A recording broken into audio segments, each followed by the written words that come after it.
Sir आप चीखेंगे, रातों को उठ उठ के अचानक उड़ जाएंगे कि यार अब्बू कहाँ हैं, अम्मी कहाँ हैं।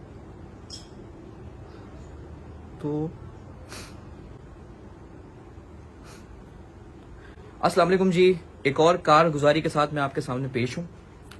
हम जो लड़के होते हैं ना, वो जिंदगी भर अपने वालिद से बड़ा डर के और दूर दूर रहते हैं। मतलब जिस कमरे में वालिद साहब आ जाएं, हम उस कमरे को बदल लेते हैं। जिस महफिल में वालिद साहब आ जाएं, हम उस महफिल को बदल लेते हैं कि यार वालिद साहब अब दोस्तों के सामने बातें सुनाएंगे, मतलब सुनाएंगे वालिद साहब किसी न किसी टॉपिक को लेके, गुस्सा करेंगे हम पे। तो यही सोच के हम उनसे दूर हो जाते हैं। तो मैं भी उन्हीं लोगों में से था। लेकिन 25 अगस्त 2021 को मेरे वालिद साहब के सीने में दर्द हुआ और मैं उनको हॉस्पिटल लेकर गया। तो डॉक्टर साहब ने बोला कि भाई आपके वालिद साहब का तो चेस्ट ख़त्म हो चुका है ऑलमोस्ट। ये सुनकर मेरे पैरों के नीचे से ज़मीन निकल गई। खैर उनको फिर हॉस्पिटलाइज करवाया। फिर डे बाय डे मेरे वालिद साहब की तबीयत मेडिकली ख़राब होती गई, लेकिन फिज़िकली वो बड़े हमसे हंस के मुस्कुरा के बातें कर रहे थे, जो कि मजाक की उनकी आदत थी, जो कि मुझ में भी आई थोड़ी थोड़ी। फिर तकरीबन उनकी डेथ से एक दिन पहले वो हॉस्पिटल में थे और मैं भी हॉस्पिटल में था। तो हमारी बड़ी हंस मुस्कुरा के बात हो रही थी। मैं वालिद साहब के हाथ पैर दबा रहा था, तो वालिद साहब मुस्कुरा रहे थे। मैंने कहा मेडिकली तो कुछ और कह रहा है, लेकिन वालिद साहब की फिजिकल हालत कुछ और है। तो मैं उनकी फिजिकली हालत देख कर मैं घर पर आकर सो गया, सेटिस्फाई हो गया। काफ़ी दिनों बाद मैं सेटिस्फाई होकर सोया था। मैंने कहा माशाल्लाह वालिद साहब बिल्कुल ठीक हैं और एक हफ्ते में मैं उनको घर लेके आ जाऊँगा इंशाल्लाह। बड़ा मज़ा आएगा, फिर बातें करेंगे बहुत सारी। और जो मैंने अपने वालिद की बेकदरी की है, अब मैं उनकी कदर करूँगा जब वो आ जाएंगे घर पर दोबारा। तो बस फिर मैं सोया हूँ। और फिर ख्वाब में मैंने क्या देखा, मैंने ख्वाब में देखा कि मेरे घर का गेट बजा है। तो मैंने पूछा कौन। बाहर से आवाज़ आई, मलकुल मौत, किसी तरह की आवाज़ थी। मैंने देखा नहीं, सिर्फ आवाज़ सुनी मैंने। और ये सुनकर मेरी फ़ौरन आँख खुल गई। मैं उठ के मैं थोड़ी देर बैठा, तो मेरी वाइफ ने बोला क्या हुआ। मैंने उसको बताया नहीं उस वक्त। तो इतने में मेरे कमरे का गेट बजा। मेरी बहन ने गेट बजाया और बोला कि हॉस्पिटल से फ़ोन आया कि अब्बू की तबीयत ठीक नहीं है। मैंने बोला या अल्लाह, मामला गड़बड़ है। अच्छा, उससे पहले मैंने ये प्लान किया हुआ था कि यार मैं अपने वालिद साहब को ना बहुत जल्द उम्रे पे लेके जाऊंगा, लेकिन वो फिर मैं दुनियावी मामलात में थोड़ा फंस गया। तो फिर उस दौरान जब मुझे ख्वाब आया और मेरी बहन ने ये आके इत्तला दी है कि भाई वालिद साहब की तबीयत ठीक नहीं है, तो फिर मैंने अल्लाह पाक से दुआ की, क्योंकि मुझे मामला आगे नज़र आ गया था।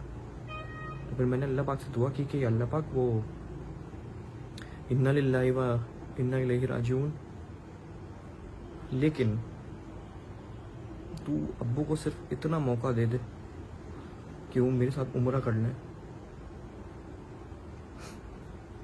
सिर्फ इतना मौका दे दे अब्बू को मेरे साथ उम्रा कर लें।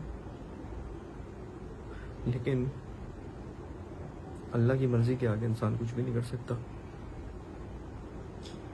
तो फिर यही हुआ कि अब्बू कॉमे में चले गए।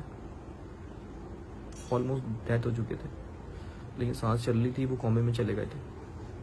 तो फिर ठीक एक दिन बाद अब्बू का इंतकाल हो गया।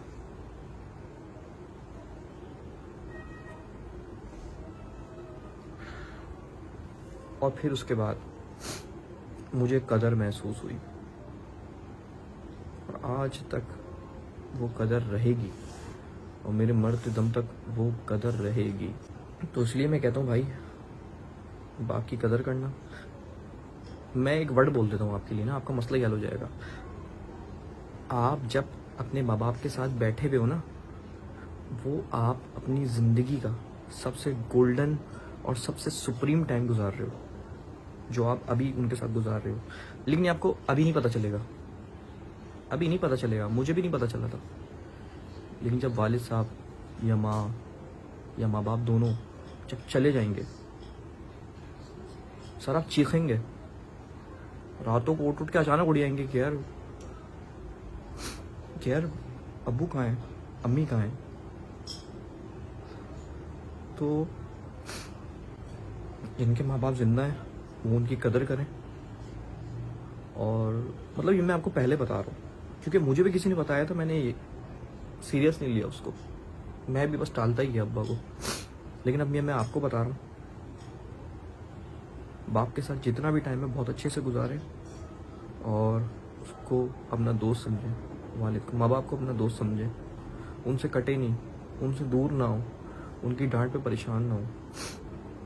मैं आपको बताऊँ ना, मेरी ज़िंदगी में जो जितने भी वाक़यात थे, मतलब मैंने जिन वाक़यात में अपने बाप की मुखालफत की, मतलब 100 वाक़ये होंगे, लेकिन किसी एक में मैंने मुखालफत की होगी, अपनी मर्ज़ी चलाई होगी, लेकिन वो एक वाक़या भी ना चुभता है मेरे यहाँ पे कि यार उस एक वाक़ये में भी मैंने अपने अब्बू की बात क्यों नहीं मानी।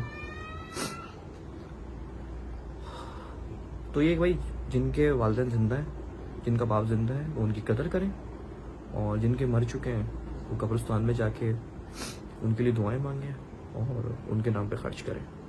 बहुत बहुत शुक्रिया।